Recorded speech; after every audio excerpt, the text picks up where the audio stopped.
was actually even more interesting, if you will. And so I think that's what's important. You think an NFT, a non-fungible token, a unique token that is issued by a smart contract, it can represent the ownership of anything.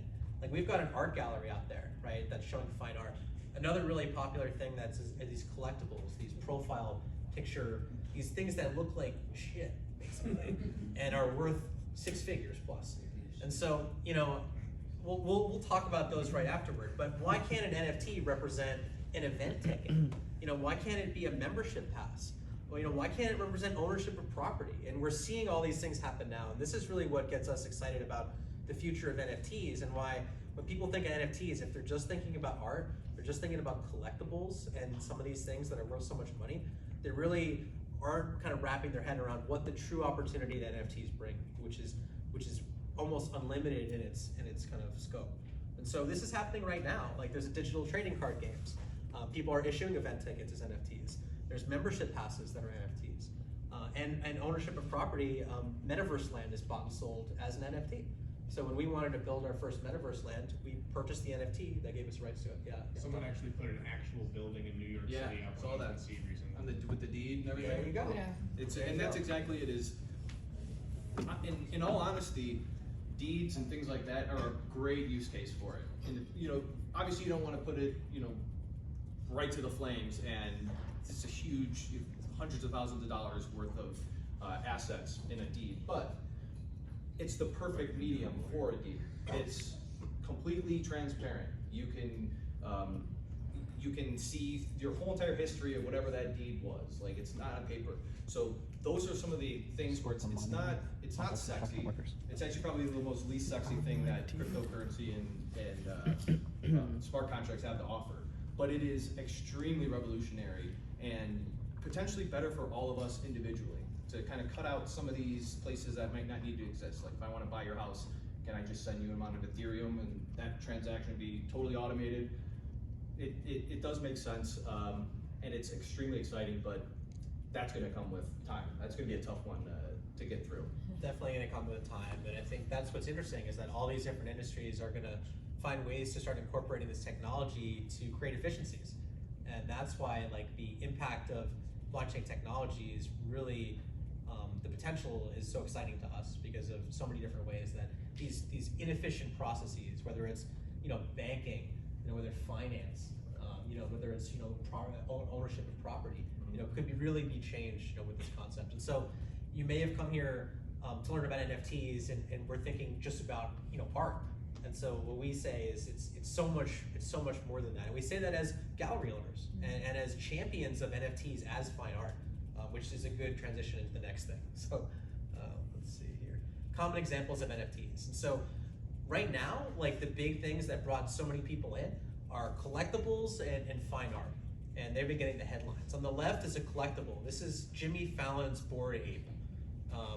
On the right is a piece that was part of the first exhibition that we ever did at ImNotArt by an artist, Sinclair, a local artist. And so these things are kind of living kind of in the same kind of ecosystem, and a lot of people are focusing really on these more pixelated type of profile picture projects that don't have the artistic kind of quality or depth that the fine art does, but from a kind of an ability to make money standpoint, a lot of people have flocked to this as kind of like a new kind of evolution of the way that people have been trying to make money in crypto with some of these smaller coins. And so a lot of the most popular NFT projects are called profile picture projects. You see in the top left, CryptoKitties, one of the original NFTs on Ethereum that really kickstarted a lot of this NFT movement.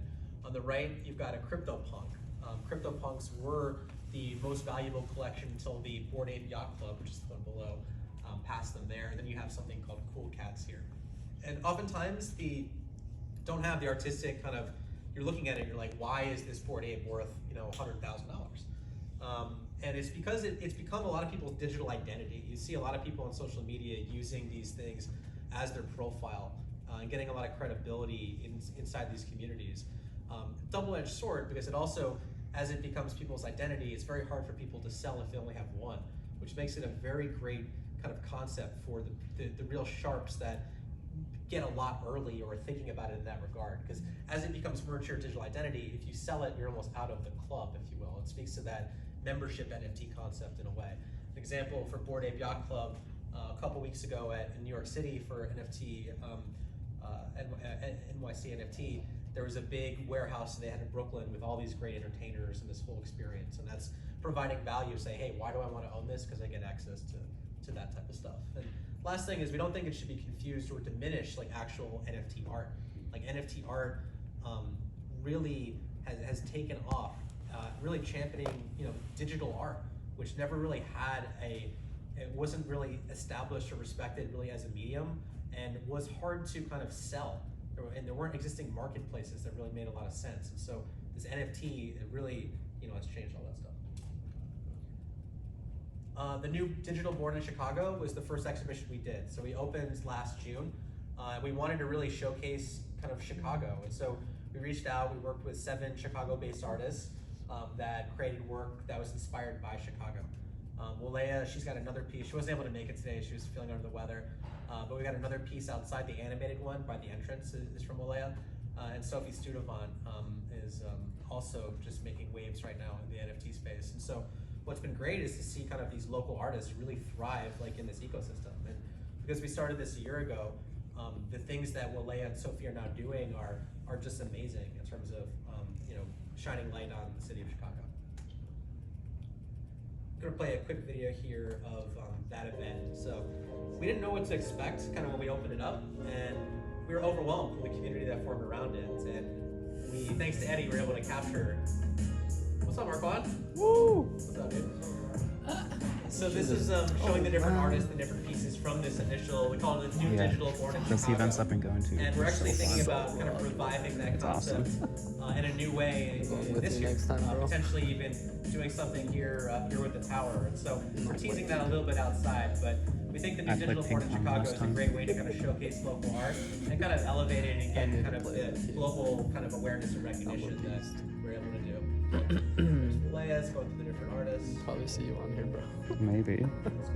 I don't think I went to that one in particular. Oh, for sure. Next thing I want to talk about is generative art. Like, as we talk about fine art and NFTs, one thing that has really been appreciated by collectors, and we personally really enjoy, is this concept of generative art, and specifically on-chain generative art.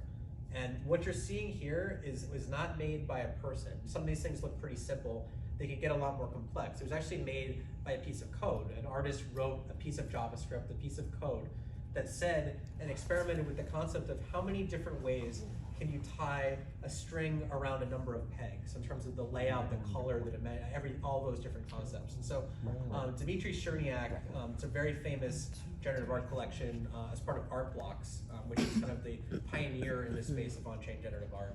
And this is something that a lot of people and we find is a perfect kind of a perfect balance, for this medium. It's actually, the code is stored on the blockchain itself, which is really cool.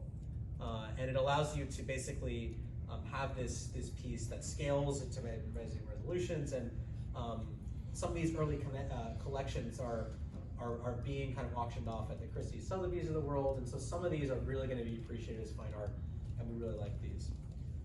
The concept of grails is basically like, if you're creating a generative collection, what is like the one that comes out that's the most like intriguing? Because if you're creating 1,000 of these pieces, and again, what's fascinating about it is every time you run the 1,000, they'll be different. So if you're doing it on the testnet, all 1,000 of these, this project called Ringers, were different. Then when he puts it on the mainnet, here's what it is. And this one on the left was people refer to as the goose. It was actually bought by 3 Arrows. So funny now. But this one sold for 1,800 ETH, and at the time ETH was above like 3K. So I mean, do that math. That's insane. And because it's the Grail, it was the rarest one. I mean, everybody sees the duck, right? Or the goose, right? Yeah. This is also another Ringers. You can see the complexity versus the other one, because there's rarities where the ones that have more complexity, more colors, and so this was considered one of the rarest ones in the collection, and sold for 2,100 ETH. And this other project over here, Fidenzas by artist Tyler Hobbs. This one they call the tulip, just the way that the lines and everything flows. And there's a lot of different variables that are kind of randomly attached to each piece about the width, the length, the size, the direction. And so these were some of the coolest outputs out of all the collections, and that's why they're referred to as grails. Next, we're going to go into some examples of how brands are using NFTs right now. You want to talk about that? Yeah, and